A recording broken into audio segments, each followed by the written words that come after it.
Hello folks, welcome to OTD, also known as On the Deck, where you can get all the sports you need in 10 minutes. My name is Adam Orduna. This is my mom, Gina. He is a journalist. She's the enthusiast. I am an enthusiast for football, but I gotta be honest with you, Adam, I am not enthusiastic about this topic today. Yeah, this is a tough topic to talk about. It really is, but it has to be said. It definitely has to be said. We gotta talk about it. We've tried to touch upon this when the news first broke out. We're talking about Baylor University and their football program. They have been in the news and in the headlines a lot lately over a lot of the things that have taken place within their football program. And it's not about them winning national championships and putting Heisman Trophy winners up. We're talking about a lot of the bad things, and we're talking about a lot of the sexual assault cases that have taken place over the last 5 years or so. A lot of things have happened within certain players and just in that organization where it's been bad. It's been really bad. It's been actually disgusting. It's been disgusting, yes. You know, I appreciate you letting us do this topic. For those of you who don't know, this is Adam's show. I just get to kind of come along. We have pre-production meetings, and I think an article came out where it was revealed that there's actually videotape of football players having what they're calling a bonding experience where they are gang raping drugged and unconscious women, and they're calling it pulling a train, which is unfortunately the term that people use, but they were using that as a team bonding experience where they would bring in the freshmen or the new guys, and then recruits, and basically guys that are newest to the program, and this is a way for them to kind of welcome in the newer guys to the team. And you know, you hear things like, hey, we're going on a team bonding trip or something like that. We're going to go bowling. Go bowling, or they go to like a lake house somewhere, and you know, you do a bunch of fun team activities. Or you do like an obstacle course, or the guys are blindfolded and they run. Tug of war. Yeah, stuff like that. Yeah, but no, at Baylor, they decided that they would have the freshmen go and get other freshman girls, bring them to parties, get them drunk, drug them, and then when the girl becomes unconscious or unable to defend herself, they would have the freshmen each take turns having sex with her. Yes. And for some reason, they decided it'd be a good idea to videotape this, because there was apparently a 21-second video clip that was widely circulated to show some of this activity. Right. It has, that's just one incident. Oh, yeah, that's just one incident. But it was tweeted out yesterday, and ESPN broke it. Actually, the Kansas City Stars, where I retweeted it from, they broke the story. It just keeps getting worse and worse and worse. Worse and worse. Art Briles was the head coach for Baylor during this amazing run that they had. Baylor, for a lot of people that don't know, in the longer history, they've had some decent players. Mike Singletary is one of their all-time great players. But then, really, in the 90s, RG3. Well, yeah, I'm sorry, in the 90s and early 2000s. They were one of the bottom feeder teams of the Big 12. Oh my gosh, completely. And then all of a sudden they started just getting these amazing recruits. RG3, as you mentioned, who won the Heisman Trophy, and a lot of All-Americans, first-round draft picks on offense and defense. All these amazing All-Big 12 players.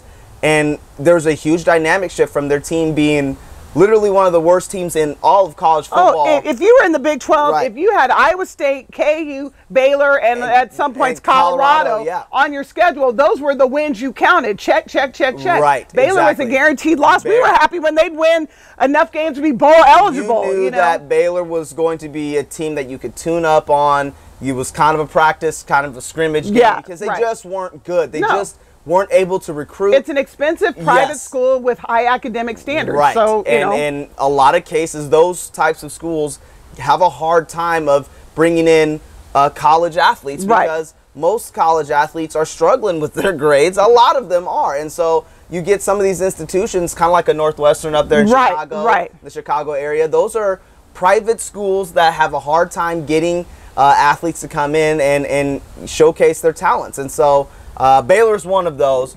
Art Briles was the head coach, and all of a sudden, now they're just winning 10 plus games a year, going to the BCS bowl games. Like I said, Heisman Trophy winners. Basically, everyone from the top down has been fired. Ian McCaw, who was the athletic director, Ken Starr, who was the president at one time, is now gone. Everybody has been. Art Briles been gone. Art Briles has been gone. There's no way for all of these men to keep their jobs with the stuff that has been going on. 52 different separate accounts of sexual assault with women and football players on campus, or alleged sexual assaults, but we know for the most part that stuff is all true. Well, if there's a videotape of a girl passed out having a train run on her, there's no allegation in that. You can believe that all those other cases took place for sure. It's really sad news because this is an occurring thing that has been going on for a long time for the most part all over the country, but it's really now, in the day and age that we live in, it is more brought to the light because of social media, because women's rights really do matter. Title IX is a big deal nowadays, and it's unacceptable. It should never happen in the workplace, at home. Rape of any kind is unacceptable on any level, on any measure, and I can't believe that there's more stuff continuing to come out. Well, you know, Kim Mulkey, who is the female basketball coach for Baylor, she coaches the women's team for Baylor, and they've been wildly successful. They've had great runs in the NCAA tournament. She was at a pep rally kind of kicking off the basketball season, and she basically got up there and got very excited, and she said, I'm proud to be here. I have no problem with my daughters being here. You can send your daughters here, and if anybody tells you that Baylor's unsafe for women, you punch them in the face. And she was just excited, and I actually kind of gave her a pass when she said it, because I'm a passionate person, and sometimes I misspeak. But I think what was missing in all of that was what was missing for me, because I'm a huge Baylor fan. I grew up in South Texas, and, you know, obviously I'm now a Husker and a Wildcat, but Baylor was my low-key favorite team. What we missed in that was there were stories and human beings behind every single one of those allegations.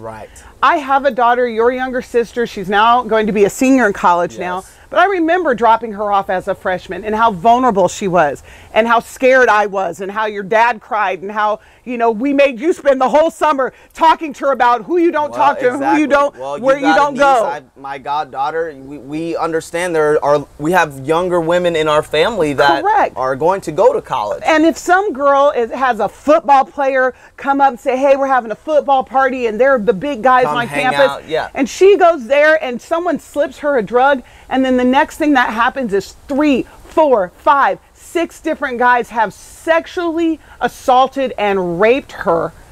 I couldn't even find the words yesterday. I was so disgusted. It literally took my breath away. So I rescind anything good I said about Art Briles. Apparently, when people would come and bring these complaints, the coaches and athletic administrators would do their own investigations and dismiss them. This was a program completely out of control. You have to hold the head coach accountable. Everyone, and quite frankly, I don't believe in giving the death penalty to football teams because you're punishing people who didn't necessarily do it. But at this point, maybe Baylor doesn't need a football program. Maybe they need to focus on who they really are at their core. Exactly. Well, and I think this is very similar to what happened at Penn State with Jerry Sandusky and all of the child molestation things that were going on and taking place up there. There's a culture that is built, especially when you have a very dominant football program, that, hey, as long as we keep it in-house, sweep it under the rug, we'll be okay. And that's wrong. That's false. There are a lot of programs that are run the right way. Kansas State is one of those. Yes, it is. University of Nebraska is one of those. Yes. There's a long list of programs out there that try really hard to This is not an indictment on all football and all programs. There are coaches out there that take their job seriously and want to produce great, young, strong men to go out into the world, young men that can carry themselves and hold their heads up high and do things the right way within the community. Young men like yourself, I would say. I would like to think so. And so it's just one of those situations where I hope Baylor can get it figured out. But until then, I agree with you. I'm on the death penalty train on that one, because I don't want to say train. The death penalty wagon, if you will. But I think it's got to be those extreme measures, because this has to be a shot heard around the world. This can no longer happen within sports teams, any organization, any club on campus, anywhere. It's awful, and I really hope that they can figure something out. I agree 100%. This was a tough topic for us to talk about. It was, and I'm proud of you for bringing it to the front. You know, we got to continue to bring it up. There's a lot of things in college sports that have to be brought to light, and this is definitely one of them. So please give us your thoughts, and we'll get back to you. Subscribe to our YouTube channel and like our Facebook page. We'll see you next time, folks.